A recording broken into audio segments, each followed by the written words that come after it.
your daily schedule, the alarm, the commute, the hours divided into tasks, feels like the natural shape of human life. But it is one of the most radical experiments ever run on the human body. And your ancestors never lived this way. What ancient humans actually did all day will make you look at your own schedule in a way you never have before. Start with the most surprising finding in hunter-gatherer anthropology. Ancient humans did not work very much.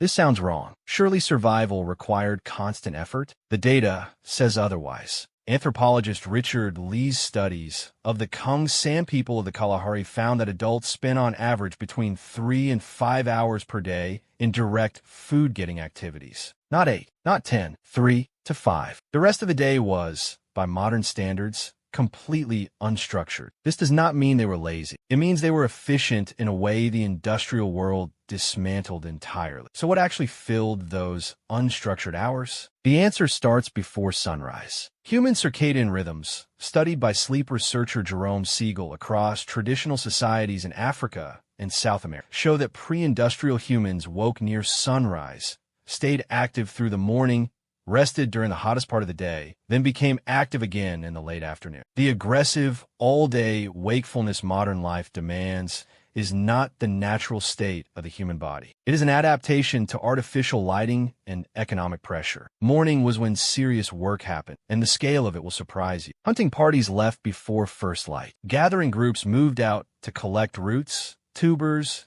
and plant foods across significant distances. Archaeological studies of Kung San activity patterns suggest a typical gathering trip covered between 9 and 14 kilometers. This was not a casual stroll. It was skilled, purposeful movement through a landscape read like a text. But here is the part that has almost entirely disappeared from modern. By midday or early afternoon, enough food had been secured, and people stopped working, not because they were exhausted, because enough was enough. The concept of accumulation beyond immediate need had no place in a nomadic lifestyle. You could not carry what you could not use. When the day's needs were met, the serious work was over. What came next occupied more of the waking day than anything else. Social time. Anthropologist Kim Hill, who studied the Ache people of Paraguay for decades, documents that adults in traditional groups spend an extraordinary proportion of their day in direct social interaction. Talking, sitting near each other, processing experiences,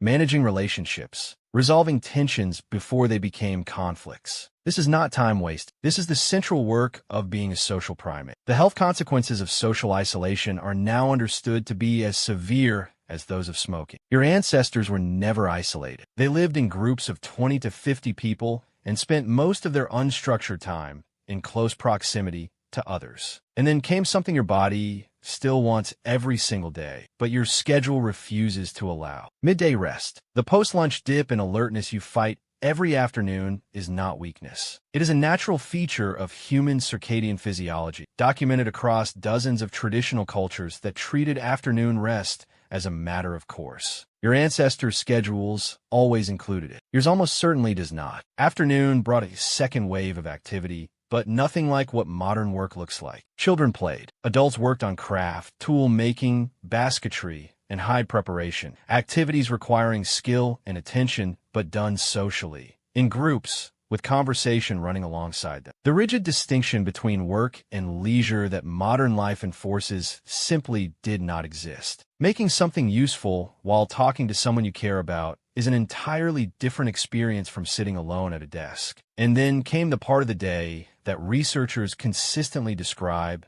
as the richest. Evening. Firelight extended the active hours beyond sunset. Stories were told. Songs were sung. The day's events were processed through narrative. Plans were made for tomorrow and the next season. Young people learned from elders. Relationships were deepened and conflicts were managed. The fire was, in every sense, the social center of daily life. And then people slept on a schedule that would shock most people alive today. Jerome Siegel's research on traditional societies found average sleep onset around 3 hours after dark, wake time near sunrise, and total sleep around 7 hours, often supplemented by the midday rest. This is not the chronic sleep deprivation that defines modern. This is a body running on the schedule it was actually designed for. What is most striking about the ancient daily schedule is not any single activity, but the texture of the whole. Work, rest, social time, physical movement, creative activity, all woven into one continuous rhythm. Modern life has pulled these things apart